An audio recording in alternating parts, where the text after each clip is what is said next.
Good morning, fellow Toastmasters and potential Toastmasters. Welcome to today's version of Wake Up with Toastmasters. My name is Ken Richardson. I am your Club Growth Director for District 115, and with me today is the lovely Phyllis Tribby, Distinguished Toastmaster, past District Governor. Good morning, Phyllis. How you doing? Good morning, Ken. I am in great shape today. How about yourself? Are we ready to go on Facebook? Yeah, I'm just checking our feed here to make sure everything lined up where it's supposed to, and it's looking good. So I think we are ready to roll. It's always interesting to do the technologically side of the show to make sure everything is working. And for our viewers who hopefully don't see it, I have a second computer. So I'm really looking at this as I have my laptop, my desktop, and working to make sure that everything is posting correctly on Facebook, and that if any questions come in, that I'm ready for it. So it's a challenge, but I like it because it really expands our knowledge base. And I know some of the projects in Pathways are like that. They help you, design a blog or a podcast. So it really expands our knowledge base and helps us to sort of ease our way into technology. And I think that's a really good thing. Anyway, so today's Thursday, and I've been thinking, Phyllis, about, planning for the next few months. And one of the things that popped up on my calendar and radar screen is TLI training, club officer training coming up. And I thought we'd give a little advance on that and talk about some of the club officer roles in a little bit more detail than they might get otherwise. So today I wanted to start with club president, and that's a role that I have served in many times. And I think that at times I really haven't, fulfilled that role to the best of my ability, because I hadn't really appreciated the totality of what that role is about. How about you? You've been club president several times. What's your thinking on the role before we get started? Well, yes, I have been president many times. And I think the role is one that you have to keep on point. It's up to the president really to be sure that the officers are fulfilling their roles. And if you have a business meeting and people make commitments, it's up to the president to be sure those commitments are followed through. So you have to watch what's going on. You just don't stand up there and introduce the Toastmasters. Exactly. It's much more comprehensive to that. So I've put together a little PowerPoint. There's just a Oh, there you go. So I'm going to pull this up here if I can get everything to work correctly. And we're going to kind of take a look at the club president's role as we go forward here. All right. Can you see that okay? I can. Very good. All right. So we're going to go through this and take a look at what the club president's role is, and hopefully provide some insight that will help our presidents, both current and future, fulfill their role. So the president's role, in a few bullet points, if you will, everybody kind of knows the president is the chief executive officer. He or she really sets the tone for the club and has a major role in ensuring its success. You talked earlier that they preside at the regular meeting and at the executive committee meeting. And it's more than just opening the meeting and welcoming guests. What I think is some of the most important, but maybe overlooked portion of the president's role is the development and implementation of the club success plan. I know the first time or two that I served as president, I didn't appreciate how important that step is for the ongoing success of the club. And we sometimes take it for granted, but getting a good club success plan developed and then working with your other club officers to stay on track with the Distinguished Club program is really vital to understanding and ensuring the club's success over the course of the Toastmaster year. Another area, and we'll talk about some that I think aren't often emphasized enough, is the representation of the club at the area council. We'll talk a little bit about that, and the district council. And I've got some other bullet points, but I wanted to just encapsulate as much as I could in one slide about the president's role. But I want you to jump in here too, Phyllis, and help me if you think there are things I have not emphasized sufficiently.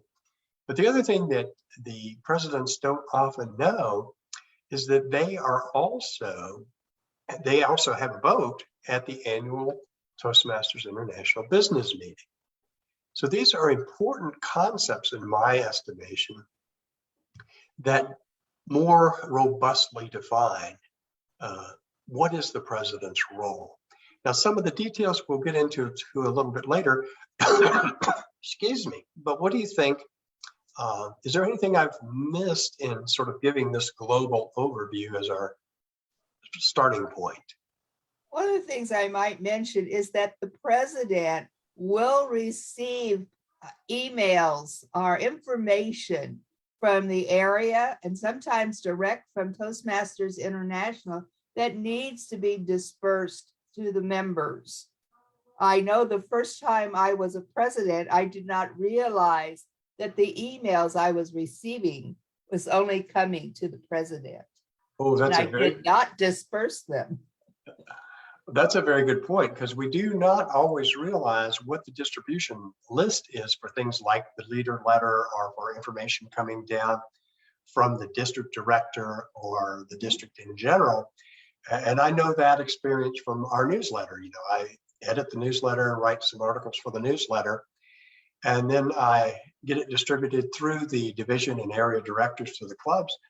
And I've had people, you know, say, what newsletter are you talking about? I don't get it. So I appreciate that. You've got Yeah, to. that's it. You know, you think that the person that sent it to you has access to all of those emails, but you know, it's a tree and they expect you to follow through and do your thing and give it out. So that was one thing I learned right away, that people were not getting access to the information that I had.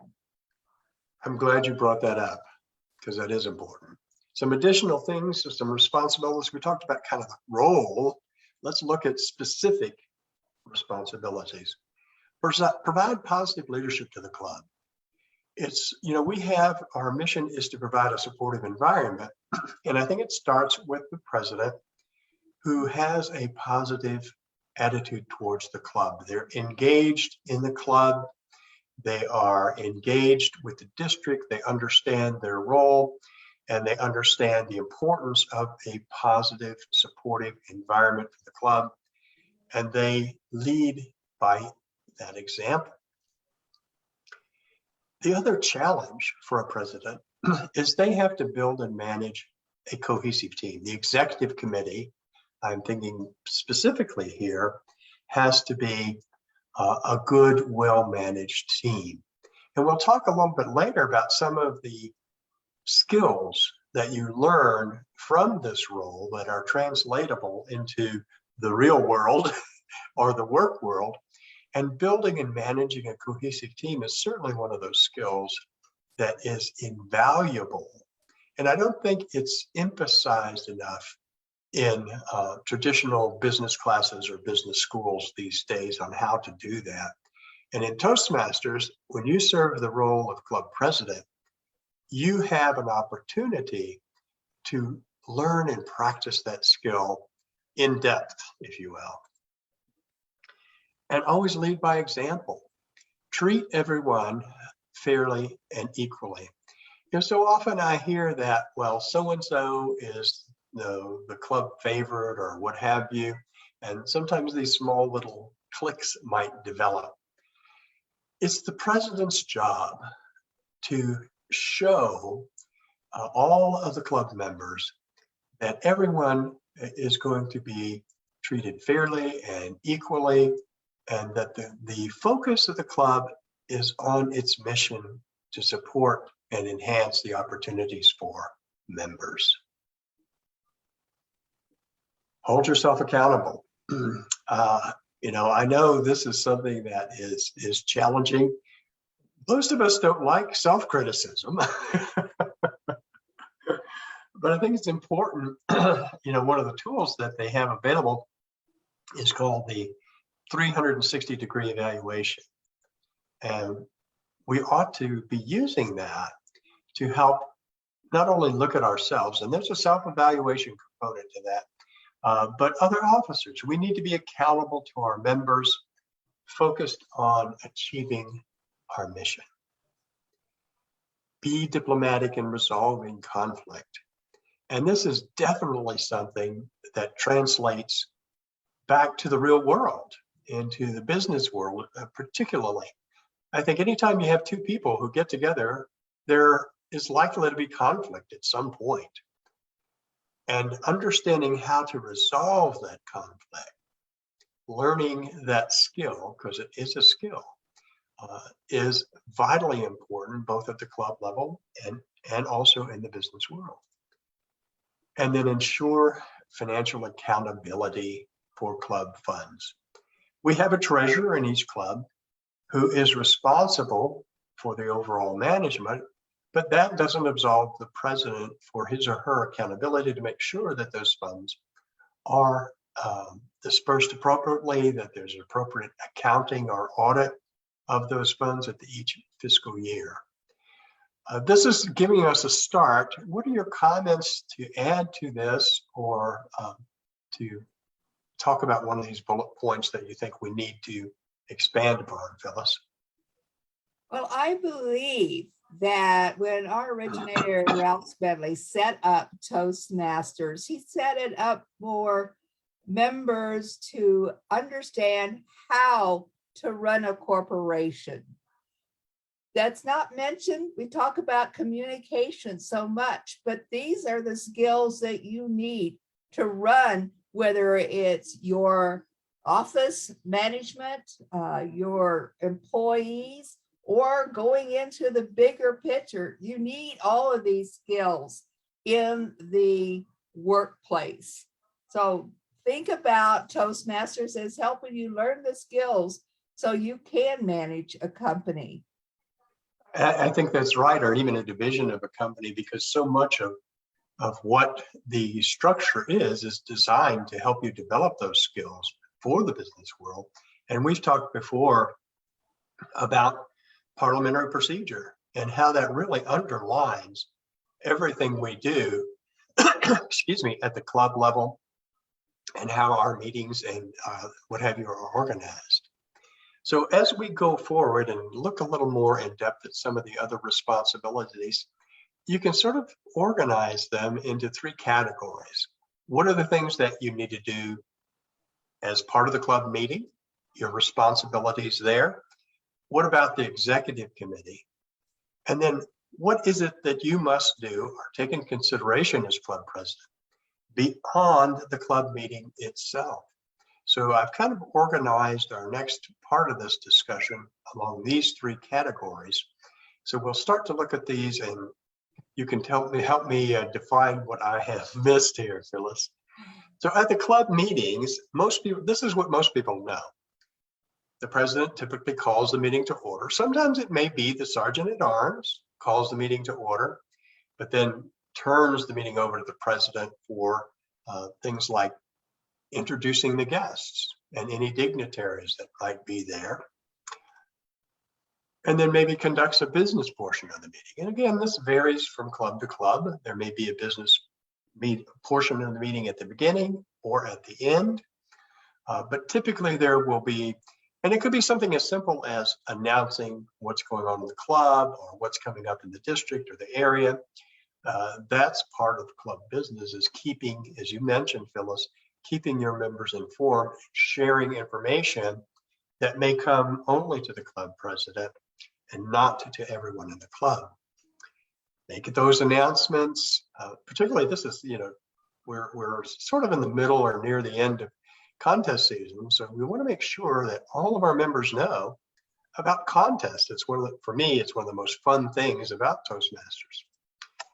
Provide information for the next meeting. Here again, there may be some overlap. Sometimes this is the VPE, the Vice President of Education, who provides that information. But within the club, these are some of the major roles. Now, I haven't talked a little bit about mentoring or making sure you welcome guests, but those are part of that role too. I didn't specifically bullet point them in this slide.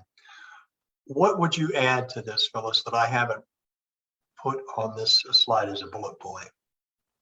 I think it's very important that the president perform with energy, that they have a go-go attitude, and that at the beginning and at the end, they finish with energy and excitement of what happened. And maybe even reiterate, to the guests one more time about being with us for our next meeting.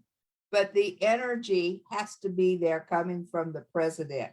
They lead the group. And if they walk in there sad-faced and can't hardly drag their place at the lectern, the whole meeting goes down. So energy has to happen from the president.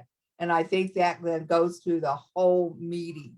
There are other people that speak that can bring the energy up, but it starts, I think, with the president and being sure that they're energized to come to the meeting. I couldn't agree more. And it's that energy level, that enthusiasm that becomes infectious. And you're right, all club, who are in meeting roles, Toastmaster, general value, whatever, should approach their role with enthusiasm. But it does start with the president, who sets the tone for the meeting and also welcomes those guests. And at the end of the meeting, it can be the Toastmaster, but it's usually the president who asks for guest comments. And I think that's another very, very important role of the president, is to not only greet and welcome guests and dignitaries, but ask for their opinion, get them involved in the meeting. What did you think? How was your experience?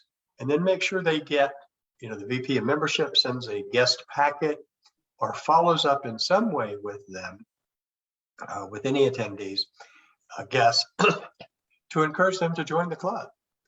Because if you don't follow up with those guests, you're pretty likely to lose them. But you have to show that enthusiasm for their attendance. And then when all is said and done, the president typically adjourns the meeting. After that, may have, like I said, a little business portion at the end. But that basically is what the president does at a meeting. And now they also can fill roles. I mean, they can be speakers and Toastmasters and what have you as well. But here we're talking about the special functions, I think, of a president within the context of a club meeting. Another very important thing that they do is they oversee, direct, manage the executive committee. And here again, they set the tone. And for those who may not immediately remember who's on that committee, it's going to be the president, the vice president of education, vice president of membership, vice president of public relations, the secretary, treasurer, sergeant at arms, and the immediate past president. These are the 8 people or roles. And because sometimes the secretary and treasurer is combined within clubs, or there may be someone who serves in more than one role. But in general, these are the positions that compose the executive committee. And what does the executive committee do? Well, they're going to create a club budget. And that's going to be based on what do we have, what's our source of revenue, and that's going to be that portion of the dues that goes to the club, if any. For example, right now in my home club, we're still meeting online, so we really aren't charging anything other than the regular TI dues. But Go ahead. Would you going to add something there, Phyllis? Well, that's true. That's also with mine, but we do have a little cash, and one of the things we're planning on is a microphone that's better situated for hybrid meetings. Awesome. Yeah, exactly. I mean, I'm glad you brought that up, because as we move back to either in person or in a hybrid meeting, there are going to be certain expenses we're going to have to allow for in the budget, and that would require adding a little bit onto the TI dues. So you need to create a budget for that if you're going to buy hybrid equipment that will be owned by the club or club supplies. We haven't needed many supplies meeting online, but as we transition into maybe a hybrid environment, we have to think about that. I think one of the most important things that the executive committee under the leadership of the president can do is to complete a club success plan. And then do not just sit it on the shelf and forget about it. But I think it needs to be revisited at every executive committee meeting and talked about where are we with the club success plan, and of course, the Distinguished Club program. They really go hand in hand. You can't talk about one without the other, where the club success plans maps out your strategy for success. The Distinguished Club program measures your progress. How many educationals have we achieved? Did we get our dues in on time? Have we got our club officers trained? Excuse me. Again, my allergies are acting up this morning for some reason. But these, I think, are two of the very important things that the executive committee under the leadership of the president should do. And oftentimes it may get done and then it's forgotten about. But it needs to be brought up. It should be probably a regular agenda item for every meeting. And that's the other issue is, well, how often should an executive committee meet? Well, it depends. I would say at least once a month. But if you're planning a special event, you may be meeting weekly to get that event going, like a club contest or an open house or something along those lines. Another thing that they should do is create if they have and oversee any other committees. For example, we talked about an open house. Maybe you have an open house committee that's working on that. So the executive committee should oversee that and make sure that things are getting done. The worst thing in the world is to appoint a committee and then the committee doesn't do anything. What are your comments on any of these issues, Phyllis? What do you think? I think you're right there. And it is, you say the executive committee, but I really think it's more of the president's duty to be sure that these committees are happening and that they are fulfilling their needs by asking at each meeting during the business meeting how they are continuing, what's happening, are they on target? So I would say at the business meeting of the club, it's up to the president to remember what's going on here. It's also, we'll talk about secretary later, but it's some other people can bring up these informational things also. Exactly. And I think there's more, the challenge is to have input from all of your officers and your members as well. I know in my club, we've always invited our members that want to come to an executive committee meeting to do so. And many of them don't want to have an extra meeting, but they should always feel welcome. And the president should always give a report about the executive committee, maybe distribute the minutes of the executive committee meeting through the secretary on a regular basis. One of the things I don't think we mentioned here, but at the executive committee, this is headed by the president, and the president should have an agenda to give to the members so they know what's on the agenda, what's going to be talked about at the executive committee. That's absolutely a great point. You don't want to have, at this level, having an agenda that guides your meeting and that you can stick to and stay on time is learning yet another skill through Toastmasters. It's a leadership skill in conducting meaningful meetings. I know, when I was at work, I attended many meetings that didn't have an agenda and they just rambled and nothing really got accomplished other than we got together and talked about a bunch of stuff, but it really wasn't organized in a way that led naturally to, okay, what are our next steps? What is it that we need to accomplish between now and our next meeting? So that's absolutely a great point. Keeping on track and decision making. Exactly. Those are things that will help you ensure your club is successful, but also those are skills that translate, like all of this really does, into the real world. Some other duties that we don't often talk about is you're the backup officer for our base camp. Base camp for the clubs is typically the province of the vice president of education, but the club president and the club secretary also have access to base camp. And when the VPE is unavailable, can approve level completions and what have you, and can assist their members navigate base camp or answer questions in pathways.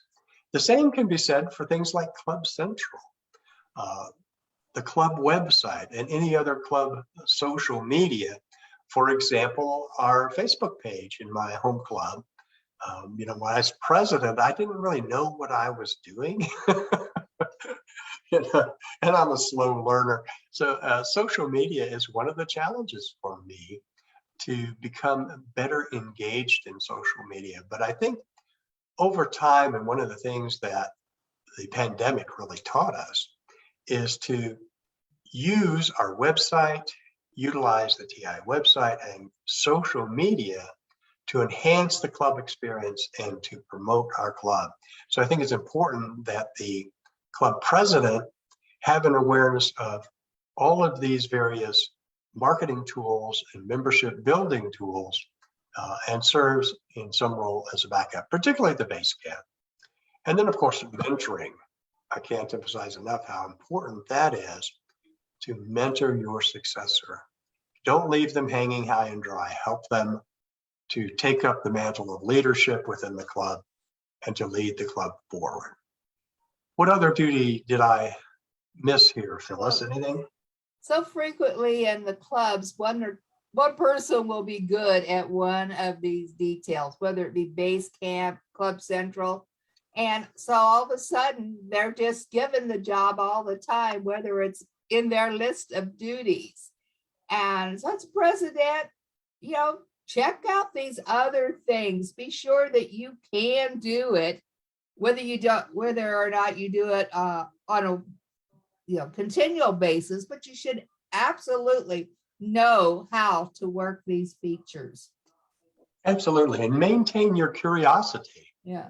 And your willingness to learn new skills, because no matter what you do, it will stand you in good stead.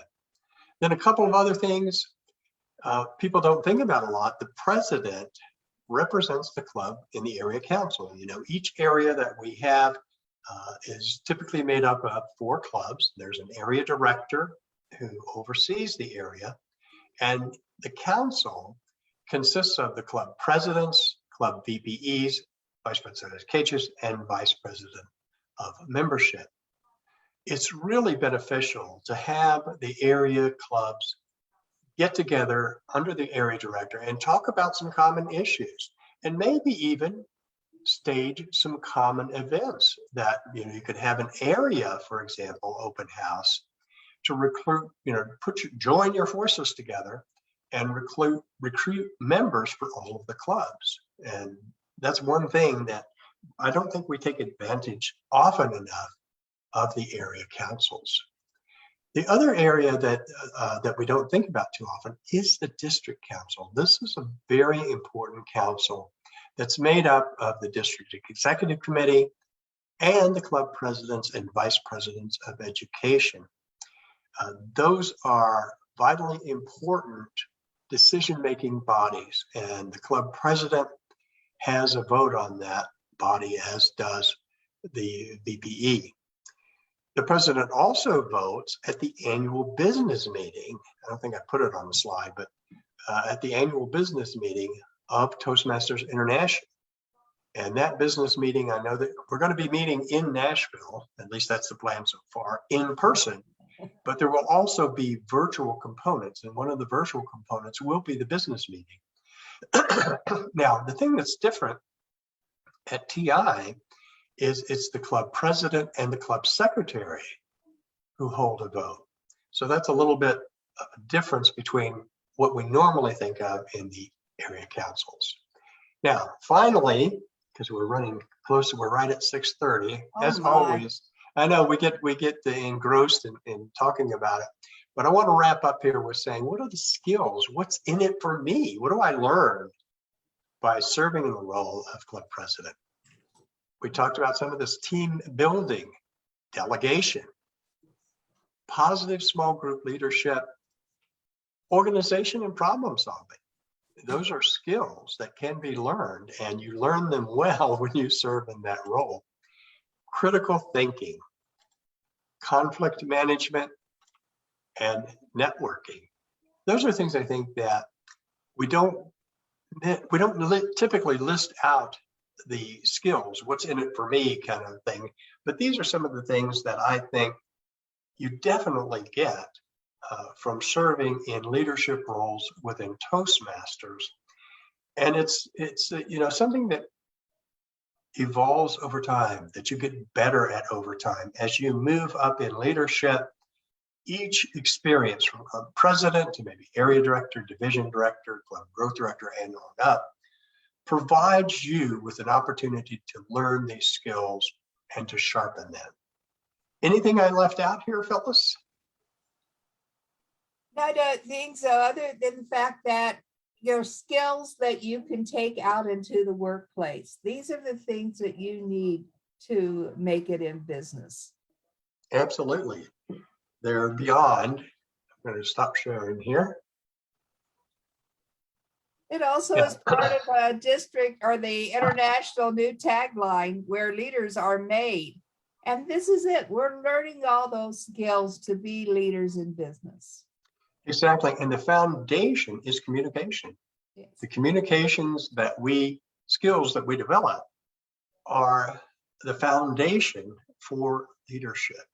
Because if you can't communicate adequately with your team members, then you're going to have some issues with dropping the ball or not being understood or getting the wrong things focused on than you have. But the bottom line for me is that we need to encourage all of our members to step up to leadership, whether it's at the club level, the area, the division, the district.